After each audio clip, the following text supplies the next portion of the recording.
Hello, this is Melissa. I am here to talk to you about our Patreon page. This is a page that you can go to and give us a monthly donation as you listen to our podcast, and you can get bonus content such as getting episodes early, getting bonus episodes, and a bunch of other things. Eventually, we'd like to do some t-shirts and so much more. So if you're interested, no pressure, you can go to patreon.com. That's patreon.com/messybunmamas podcast. Again, that's patreon.com/messybunmamas podcast. In a fitting manner, there is a coffee membership, a cold brew membership, and an espresso membership. If you have any questions, feel free to reach out to us on that page, and thank you so much for listening. Messy Bun Mamas. I'm Joe. I'm John. I am Malcolm. Wow. Hi, welcome. Today we are going to talk about loving your family even when you're tired. But before we get started, let's talk about wonderful mom moments. What was your good mom moment this week? Okay, I was really excited to tell you about this because I know in our intro episode I talked about having to get rid of the crib, and I was like so upset about it. Well, my mom was over, and so we do this thing with the kids that when we're putting something together, we really try to include them. Sure. My mom and dad did it a lot when I was younger, so like there's very few times that I have something to put together and I'm like, oh, I can't put it together. I'm delicate. I need my husband to do it. Right. That's just not a thing. Right. Right. I understand. So the boys were helping us put the bed together, and my mom was like taking apart the crib, and you know that like horrible changing table? Yes. It's removable. Oh, no. It could have been gone. It could have been gone the whole time. I was so angry, and I was like, well, I mean, I guess we can keep it and put Raylan in it now. So it's in pieces in my teenager's bedroom, and we're going to end up putting it together in our bedroom, which is where Rayla sleeps because of COVID. So right. That's my reason. COVID. The new swear word. But yeah, I didn't have to get rid of the crib. Yeah, you get to keep it. I know. Just in case. Just in case. You never know what's Never know. And you know what? I cleaned that baby up and it's in near perfect condition. There you go. That's awesome. My mom moment was actually this morning. I've talked to you about how I created a little human being that loves to love on me. Yeah. Which is super awesome. And yesterday was kind of a long day for us. I'd gotten up early in the morning so that we could do some recordings. And then when I got home, I was tired. My husband was tired, of course, because he had gotten up, and then but my son was wanting to play. And so we were trying to just kind of keep him busy. But by the end of the day, I could tell that it was wearing on him, that mom and dad were not into playing with him yesterday. And so he went to bed, and I snuggled with him. But I do that every night. I snuggle him to sleep. What a horrible way to end the night. I know some people are like, oh no, you should just put them to bed and let them soothe themselves to sleep. But I do it. It's just the way I parent. And so I told him, I said to him as he was drifting off, I said, tomorrow we're going to have a great day, and mama will love on you all day tomorrow. Okay. And he said, okay, mama. So this morning when he woke up, he actually slept like a long time. You'll come to find out, I believe my son does not sleep. Like, the doctors say like 12 to 14 hours a day they should sleep. Ugh, I wish. But Amen to that. I put him down at 7:30 last night because it really was coming to like the end of things for all of us. Yeah, but he had a rough morning yesterday. He had a so, rough like, morning. I'm sure it was like he was exhausted because he didn't Yes. wake up right. Yes. And, yeah. And so exactly. So I was expecting to be woken up at like 5 a.m. Nope. Slept till 8 a.m. Ooh. And this is how he woke me up. He called from his room, Mama, Mama. And I called back and I said, yes, Joe. And he said, oh, Mama, good morning. And so then he comes walking into the bedroom and he puts his arms up for me to pick him up. And he gave me the biggest like hug. And I said, hey, bud. He goes, Mommy, can we please just go downstairs and cuddle for a little bit? And I said, oh, puppy, but we're going to get ready for church. And he said,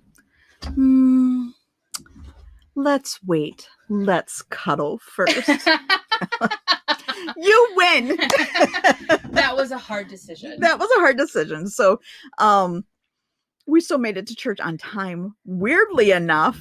But yes, that was just, it made my heart feel special that he like remembered that I told him we were gonna just have like a love on each other day today. So isn't it amazing to you the things that these little humans remember? Yes. It is shocking to me. Like I swear. Okay, so I want to say it probably was like 3 years ago. My son's uncle told him that once he was potty trained, he was gonna be able to have a robot. Okay. Well, it's how long later? And he still asks for this robot. Like on the regular. He asks for this robot. And I'm just like, how do you even remember this? Right. Like he was like 3 at the time. Right. 3.5. I don't remember. They took forever to potty train. I hate it. But I just couldn't believe it. I'm just like, how do you remember? So it's like so interesting to me that you're just like, this is what we're going to do tomorrow. And he's just like, first thing waking up, like, you know, I know that our show is like totally built on something else today, but playing off of that what they remember last year, we started to prep Joe because we were going to Disney down in Florida. So right about this time last year, we started prepping him. We're going to get on a plane. We're going to go see Mickey Mouse. I promise you, probably 2 or 3 days after Christmas this year, Joe started asking every day faithfully, can we go get on a plane now? And he'll list, I want to go back to the hotel that has that bathtub and the kitchen, and I want to go see Mickey and Donald. And I'm like, wow. I feel like I can't even remember what I said 5 minutes ago. Right. That's fair. But you're 4 and you remember something we did a whole year ago when you were 3. So that was pretty amazing to me that he asks. And FYI, whenever he asks me if we can get on a plane, I say yes, but you have to go ask your dad. Like, I'm all about it, son. I'm totally into going south. Your dad's the bad guy. Right. Just so you know. But no, so today we're going to talk about loving your family when you're tired. And I'll start off and just kind of talk about and this, of course, it's so easy to have some examples with 2020, right? Like all the parenting examples ever that you could ever want to live through happened that last year. And I think that it was probably hard on many of us to have our kids home like full time, especially during the shutdown when we couldn't get out and let our kids see other people. And it was really... You didn't get that break. Right. Like even if you take your kids somewhere, you still get a break because they're not literally talking to you, like climbing on you. It's like, go talk to somebody else.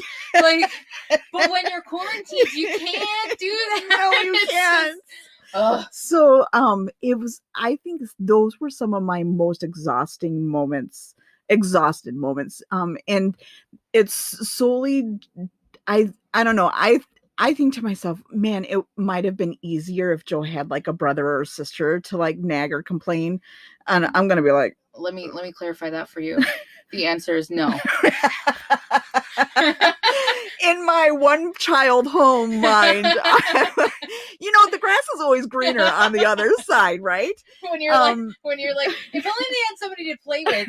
It's the final words of any parent who wants a second or more child. Right.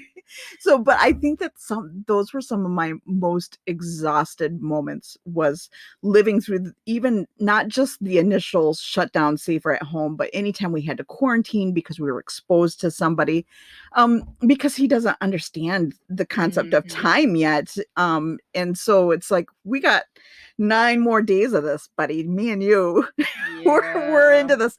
And so, I noticed at the very first shutdown, the frustration that would come out of me, and how I would get upset and let that kind of ruin all of us, my husband's, Joe's day, my own day. And so I really had to kind of come to terms with, we got to figure something out. Yeah. Well, and Joe, just like my daughter Rayla, last winter, both of them had RSV, which makes them a higher risk, in the higher risk category for a child when they have RSV. Yes. So it's one of those things where it's like, I mean, I got 4 kids, but one of my kids, she could be the one out of 1,000 kids who, like, it's a fatal sickness, right? Because she has issues with her lungs. The history of of that, yes. So at the time, and even now, our pediatricians have been careful. So I'm sure they were encouraging you to do the same thing of like, he's got a history of RSV last year, and it's not like he had RSV and then it was a year. Like, it was, I know with us, it was only like 2.5 months, and you were in almost right before we were. It was like a couple of weeks before you, because we were in about a week-ish before Christmas. Yeah, and we're talking about in the hospital. With our yes. Kids, yeah. Like, I was holding my son and he stopped breathing on me. So it was like an emergency. Yeah, and it's almost like, as parents, I feel like, and then a worldwide pandemic comes, and it's like we almost have PTSD. Yes. Oh my goodness. Where it's just like, no, listen, like they said, like, Rayla was in the ICU with like cords and whatever, and I mean, like, we're not going through this experience again. So quarantine hit me a lot harder, and I'm sure you a lot harder than it's hit a lot of the moms that I know, because our kids so recently had gotten RSV when the pandemic hit. Yes. And well, it is that too, like the worrying and the stress, and then also hearing other people give you all their advice. Well, and that's the thing. It's just like, I understand. Do you know how many people are like, it doesn't transfer with kids and blah, blah, blah? Like, okay, just, the opinion of when Corona hit literally changed daily. Yes, it daily. did. So at a certain point as a parent, I feel like, and this was one of the exhausting parts to me, and I'm sure for you too, where it was like, you literally just had to do what was best for your family. Yep. And it's like, I don't have proof of why I'm doing what I'm doing. I'm just doing what I think is best. Right. And like, that is exhausting in itself, because everybody's questioning you. Well, where do you hear that, you need to stay home? You know how many people were like, well, where does it say that RSV is gonna, is an issue with an infants? underlying? And I'm just like, you know what? I don't, we're not having this conversation. Right. So, because you're not the one that was with me while I was holding my baby in the hospital. Exactly. You're not the one who was there when, my child had her lungs sucked out and like blood is just filling up the sucky tube thing because it's happened so many times in 3 days. Right. Like, so I don't care about your opinion. So, and it was lonely. It was lonely, very lonely, which caused so much more exhaustion, I feel like. Yes. So this is a really great topic, I think. I think this is going to be therapeutic for us. So it was, I really had to come to like some terms, and it's funny because I read a couple of articles that had like tips and tricks that you can use. But I would say one of the best books that I read was recommended by our assistant pastor's wife, Triggers. And it really helped me just because I think some of my ideas of how to parent come from these expectations of this is how everybody else in my life did it. And so I'm realizing now that a lot of my triggers come down to like pride and not being able to admit that maybe a choice that I did right there, even with just parenting, like that wasn't a good idea. That's literally my right, every day. Right.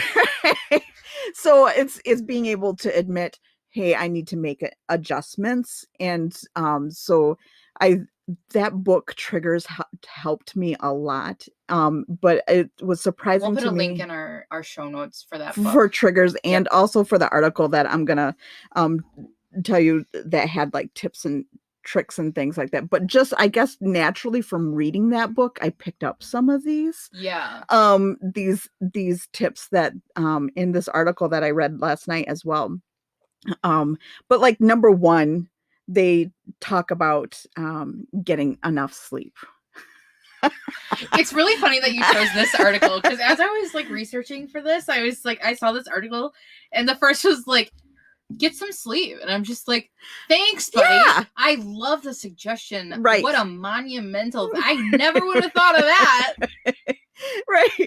And so, right. It's the obvious, kind of like when you go to the doctor and the doctor says, well, if you want to be healthier, eat better.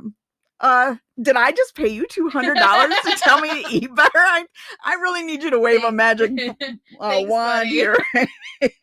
So, but she suggests, you know, if even if you can't work out an arrangement with your spouse or your significant other, to maybe just like grab a nap, to lean into your village. Yeah. And I honestly think that a village is important. Now, when I was first time mom, like when Joe was newborn, I'm like, I'm gonna do this all on my own. And then he was colicky. That was the worst. Like, you never sleep when they have colic. And so she just talks kind of about like when you having sleep will help you think with more clarity, which it makes sense. It's just being able to make it work. Yeah, right.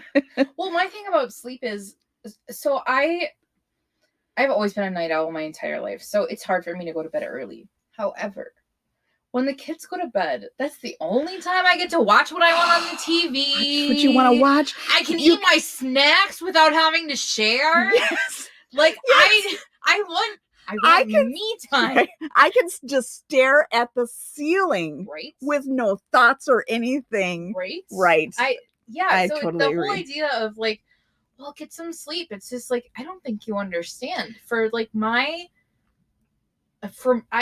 want to watch my TV show, and I want to like blast music, and I just want some me time. I don't want to sleep. I'll be tired tomorrow. I completely understand. And it kind of builds up to that. You're like, I'll just be tired tomorrow. And then tomorrow, and it kind of like compounds on definitely does. Day after day. So, but then another one, the second tip she gave, and this is one I guess that I just naturally kind of figured out from reading the book Triggers, was to make a parenting while exhausted plan.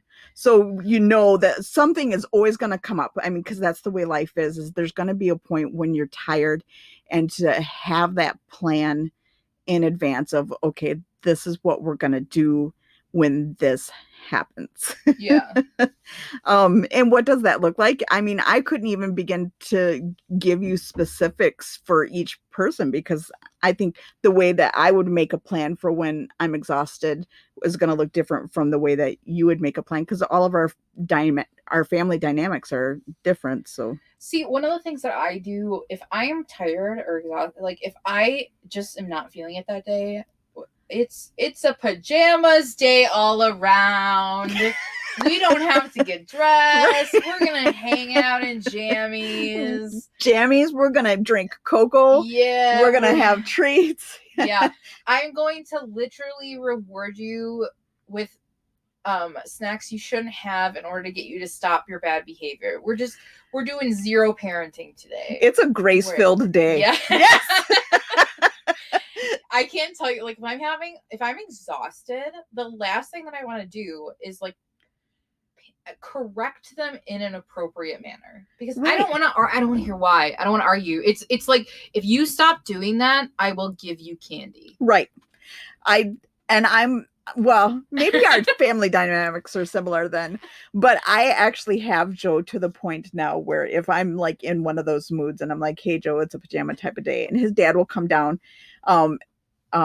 from having woken up, and he'll be like, hey buddy, do you want to get dressed? And just, nah, we're gonna do pajamas today. Yeah. Rock on, buddy. It's me and you. Just go kiss your dad goodbye to work. And so it's just making that plan, and not that it even has to be a specific plan, but just, this is how I'm going to handle this if I wake up, like if I've had 2 hours of sleep. Yeah. So do you have, I guess, one of the big things I struggle with when I'm exhausted is like, how do you feed them? I mean, it's a little bit different maybe for me, because like there's more of us. Right. But I struggle a lot, because my go-to if I'm exhausted is just to get takeout. And then it's like I end up spending like $50, and I'm just like, we literally ate McDonald's. But I didn't want to load the kids into the car, so I had it delivered. So now I have to tip somebody and pay fees, and it's just like I paid $50 for like 4 cheeseburgers. Yes. Like, what is life right now? Right. That this is what I am doing. And so what do you do when you're exhausted? How do you feed him? Like, do you have like go-to meals? Do you have meals prepped in the freezer? I would one day love to be that mom that, I mean, like in theory, I see this thing, like meal prepping is going to be the way. I mean, even just like for weight loss, my health, but my, just being the Betty Crocker, but in reality, no, if it's an exhausted type of day, I mean, like I just can't do it. My husband and I have actually worked on me being able to communicate and say, I can't do life today. Yeah. I need your help. And so he'll actually take care of lunch, which is super awesome. Aww. Well, he likes to cook anyway. I mean, he'll make a big deal like I'm really putting him out, but he does like to cook. Yeah. So, and then when it comes to like evening time, when he's at work and I'm still having to parent because, it doesn't stop. And Joe is a peanut butter and jelly fan. He would eat them every meal. So peanut butter and jelly fan. I put blueberries on his plate because that's what he loves. I just pick out all those things that he loves that aren't maybe necessarily bad, air quotes, bad. Yeah. I mean, blueberries are good for you. Peanut butter and jelly is probably questionable, but he's eating, and that's all that matters. There's food in his stomach. He's being well fed. He's not neglected. So that's what I rely upon. It's just the things that I know that are basic and easy for me to do, aren't going to create a lot of more mess, because that's my other issue is if I'm exhausted, I don't want to create more work for me to do later. So, well, and honestly, my go-to meal to make if I'm exhausted and I don't want to deal with them is we make oatmeal. Oh, nice. We'll just make oatmeal, and I'll like put like some syrup in there, brown sugar, whatever. And it's like, it's hearty, but I don't feel like I'm giving them junk. Yeah. And it's so quick. I mean, we're not doing like overnight oats, like anything bougie like that. We're literally taking, and like, sometimes I'll use the packets, but like my husband has also gotten in the habit of, buying the big like instant oatmeal canister, and I'll just like make 4 bowls, fill them up with water, throw them in the microwave, and each one that comes out I make a little bit differently depending on their age and whatever. Right. And then it's just like, dinner, Right. here's your oatmeal. Right. And you know what? I put them in paper bowls. I don't even have to do any So you just dishes. throw the dishes away. It's fantastic. Yeah. We did go through a period during the pandemic where I said, I'm not using regular plates. And for, I think 6 months, we used paper plates because I was just like, I can't do it. I mean, to be honest with you, that's all we use. Yeah. Because if you figure like, okay, my teenager hates the way I say figure, so I know she's gonna listen to this and be like, ah. No, she hates the way that I say figure. She feels like I should say like figure. So Belinda, figure. I don't remember what I was saying. We're talking about paper plates. Oh, I don't want to wash all the dishes. Like, do you know how many dishes that is? There's 6 of us living in this house. So just at the very basic, we are talking about 6 utensils, 6 plates, and 6 cups for at minimum 3 times. That's double what I have. Yeah. That sounds horrible. So Right. no, we are definitely a paper plate, paper bowls, that sort of house. And I think my mom definitely judges me about it, which is fine. Like, I get it. It's a very wasteful, lazy way to go about life, I suppose. But like, it's just, I hate doing dishes, and I hate the whole like, I mean, we even use like plastic silverware, and it's funny because like sometimes I'll even put my plastic silverware like in the dishwasher. Right. But I just want the option of like, if I don't feel like doing dishes, I can just throw it in the garbage or Right. throw it in the recycling bin. Like, it doesn't have to be a thing. We're all just gonna move on. So yeah, paper plates. That's like everyday life for me. It's okay, so that kind of actually leads us into like tip number 3. It actually kind of takes care of tip number 3, because tip number 3 is give yourself a break from being a proactive parent. Yes. And really, I think that that's like one of the most important things. I say give yourself grace. Yeah. Right? That's just the way that I say it. And it's like, even give yourself that break from what your expectations are, and I would especially say give yourself a break from what other people's expectations are. Yeah, I feel like that's a lot of self-inflicted pressure. Yes. That we put on. Like, there are definitely times that I'm like, oh, somebody's going to think this about me. Whether or not they actually do. Right. I feel like doesn't even really matter. It's the fact that they might. And so I put that expectation upon myself. Well, this is what they might think, and so I better meet my assumed thought of what their expectation is. Right. I agree. And then tip number 4 was something that we also touched on, which was postpone productivity. Yes. Just like, peace out, life. Right. We're going to sit in bed and watch Veggie Tales all day long. Sesame Street teaches you how to count. Right. It's basically school. And I can't remember the name of it, but there's this one on HBO. I think it's like Cat and Dog or something like that, but it's in the Spanish, but it teaches them how to speak Spanish. So I'm like, you're learning. Mommy is too. Let me tell you about Number Blocks on Netflix. Oh, Number Blocks is his favorite. Oh, like Malcolm was actually number 2 for Halloween last year. Yeah. And it's amazing how much math he knows how to do from that show. Joe as well. It's amazing.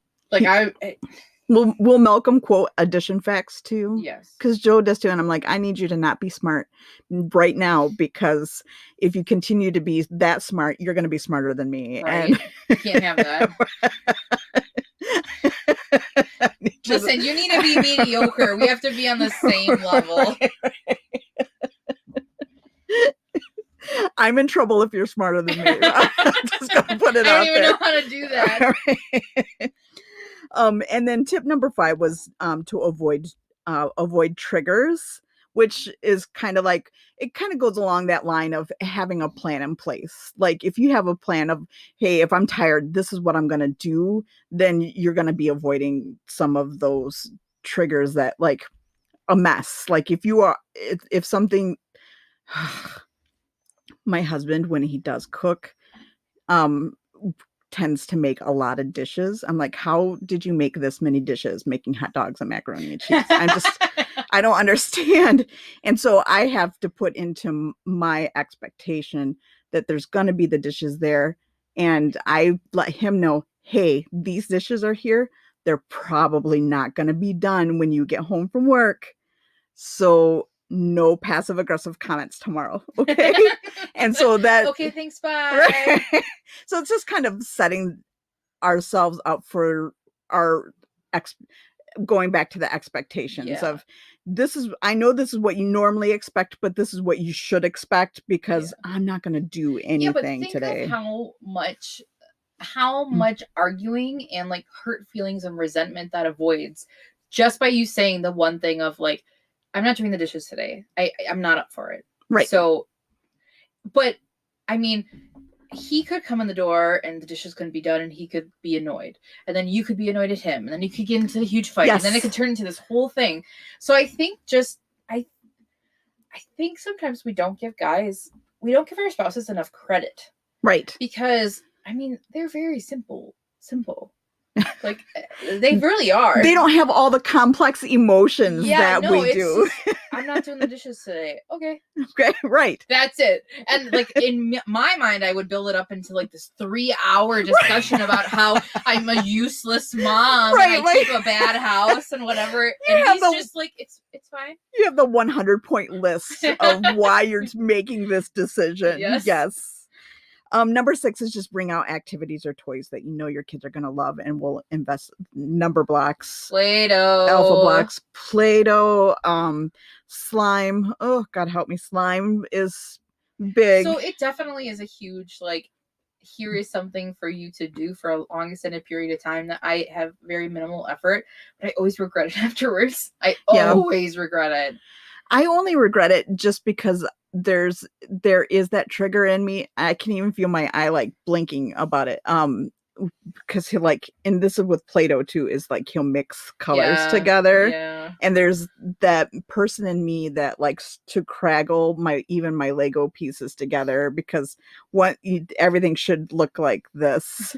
And so I do, if I say, hey, I know he loves to play with Play-Doh, I have to come out with that expectation that if I'm not going to sit right over him, the Play-Doh's not going to look the same when we're done. That's good that you have that many pep talks with yourself. I do. I have lots. I have daily, sometimes minute by minute conversations. And then discover games that let you rest. We are a video game household, and my son is alarmingly good at Mario, and probably better than me.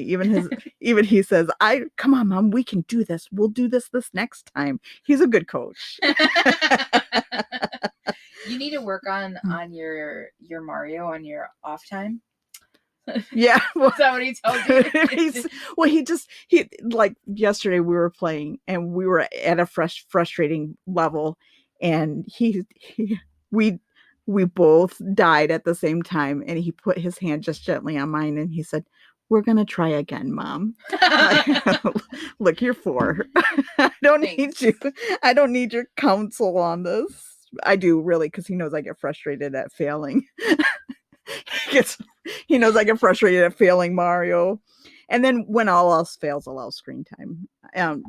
And I know that there are 2 sides to this spectrum, and we do try to be just very balanced on it. But there are some days where it's number blocks, it's alpha blocks, it's Sesame Street, it's there are times my kids have their tablets all day long, and I know that I previously have said that we're not a technology household, which is kind of why I kind of hold the tablet like away from them. So it is a treat. So if I need a break, I can give them the tablet, and then it's like hours of quiet. Like hours. It's like magical. Yeah. So like, no, I definitely can get down with that. Like there's just, and it's amazing to me because I feel like I don't know how parents parented before, like things like tablets or whatever, or and maybe it's because we have created ridiculously impatient children, but like even TV, like these kids are growing up that they can watch whatever they want on TV whenever they want. And they don't have to watch commercials. I was just going to say, without commercials, right? So, like, we'll go somewhere, and they'll be like, well, I want to watch this. And I'm like, well, it's not on. And they're just like, what do you mean on? Right. There is a TV. Joe will actually say, can I have your phone? Yeah. Because he knows that he can stream whatever he wants. Yeah. And it's like, no, sorry, buddy. Do you know how many episodes of Magic School Bus I had to watch as I was waiting for the show that I actually wanted to watch? Right. Ugh. Right. No, I agree. So those are kinds of things. I guess I forgot to ask, like, how do you cope when you just need to love your family while you're tired? So there are two things that I do. One of them is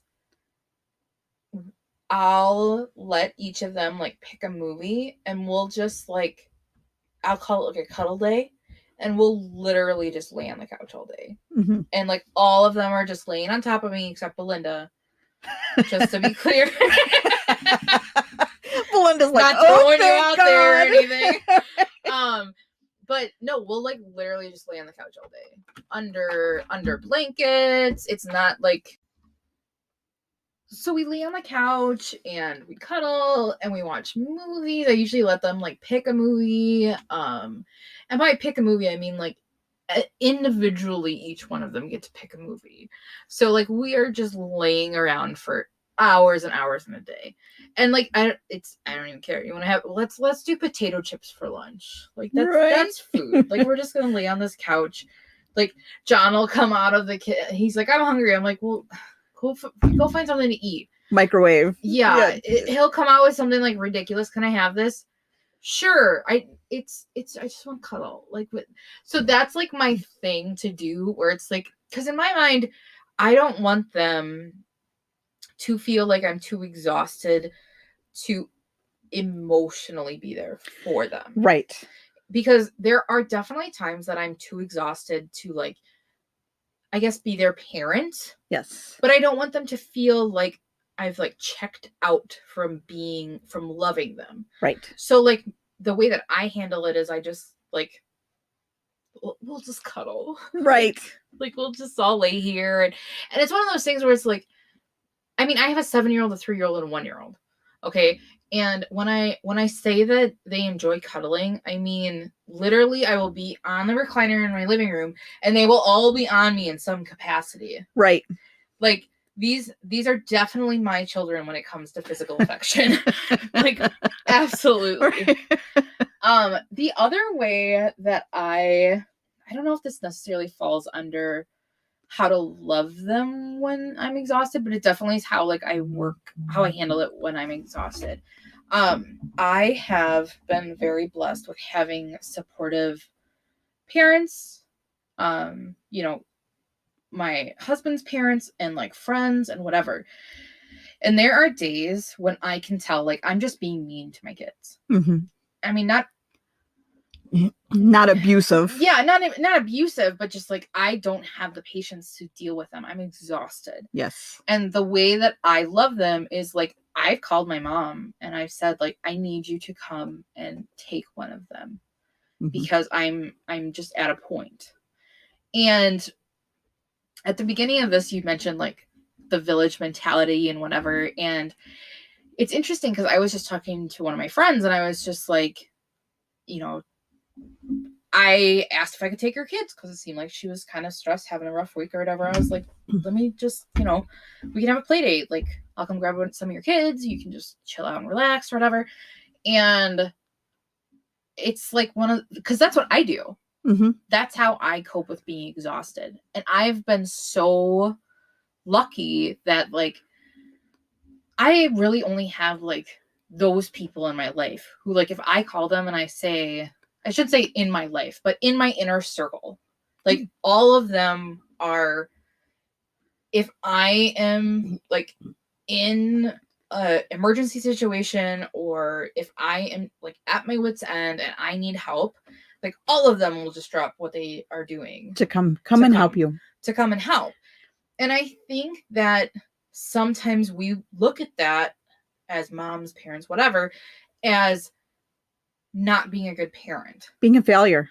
Yes. And it's like, I don't think that that's true. I think that it almost makes you a better parent to know when you've reached your limit and to take advantage of, like, not bad advantage, but to use your resources. Yes. Because it's hard to be a parent. It sure is. And I feel like years and years ago, it was somehow more acceptable for people to help each other. And for some reason, we've gotten in this rut of where it's like, I need to do everything. I need to be super mom. Like, if I ask for help, you have to have your cape on before you get out of bed in the morning. Exactly. And it's just like, why? Right. Like, why do you need to do that? Like, I can't tell you how many times, like, I've called, you know, the kids' godparents, or I've called my mom, or I've called my husband's parents, and I'm just like, I need a breather. Can you please help me? Okay, help. What do you need? Like, I can't keep them overnight, but I can come get them and I'll take them out to dinner, or like I can only take one of them, and there are times, like, I don't want it to seem like everybody drops their entire life. Right. Because that's not the case. Like, there are times that people are like, I'm busy. And it's like, okay, fine. Like, but I think when you are exhausted as a parent, it's important to realize that there are people in your life that will help. You just gotta ask. They are not mind readers. Right. They don't know you're having a bad day. Right. Like, and sometimes, yeah, you might have to pack up your kids and bring them somewhere. Mm-hmm. But even if you can go grocery shopping without them, or even if it's something small, I think that sometimes the best way that we can love our family, even when we're exhausted, is to step away from them. Yes. And I would completely agree with that. And I would even say, and I think that I agree with all of that. And here's why I say that is because when I had Joe, you know, we did the IVF and we did all that work for him. I had in my head that I wanted him so badly that I should be able to handle anything that comes my way with him. Of pressure. It was a lot of pressure. And then it turns out that he was colicky, and people would say, oh, if you need a break, give me a call. And I'll go back to, there was that pride in me that said, if I ask them for help, I'm a failure. I'm not able to handle this gift that God gave me. I'm basically saying, I can't do it, God. Yeah. Yeah. And so it took a little bit of work for me to be able to say I need help. Yeah. And so I really just had to come to the terms that I'm not a failure if I ask for help. So I'm very glad that you said that, because I had it in my head that I had to be able to manage it all myself. And I would even say it was, it came to a realization for me. It was in 2018, like March or April. So it was about a year and a half after Joe was born. I quit anything I was involved in. Yeah. I mean, because I was heavily involved in doing things for the church, for our church, and I quit going out with friends. I went to the church and I talked to the pastor and the assistant pastor and said, I'm out. I'm done. And looking back on it, I'm like, oh, hey, me, I had some postpartum depression along with like these very unrealistic expectations. And I wish I could go back to my myself and say, hey, give yourself some grace. Right. You don't have to be perfect. And like you said, there's just this mindset now versus when our parents were parents that we have to be perfect and we have to do this all on our own, and it's just not the case. Well, and it's kind of sad, I think, because I think people genuinely, when they say, if you're overwhelmed or need help, call me, I think that they for the most part, I mean, there are some people who are like, oh, call me, but yeah, they're they like, don't oh, please God, don't call. Yeah. But for the most part, they're genuine. Right. And the fact that we don't take advantage of it, like, that's almost on us. It is. But we blame them. Right. For not, like, knowing that we needed a break. Right. Like, you didn't know to, like, just call me and hear that baby screaming in the background and hear the exhaustion in my voice, and how dare you? Right. Exactly. And it's just like, I think sometimes we even need to have not only grace with ourselves as parents, but also grace with the people around us, because I mean, it's exhausting to be friends with people who have kids. Yes. And I know that that's a really horrible thing to say, but like, it is. Like, I look at, like, I have 4 kids. 3 of them we chose godparents for. Belinda has godparents, but obviously I wasn't. I didn't choose her godparents. So we have 3 different sets of godparents, because godparents are like a really big deal to me and my husband, and they were each like specifically selected and whatever. Well, I sometimes would get like resentful that like they weren't doing their duty well enough.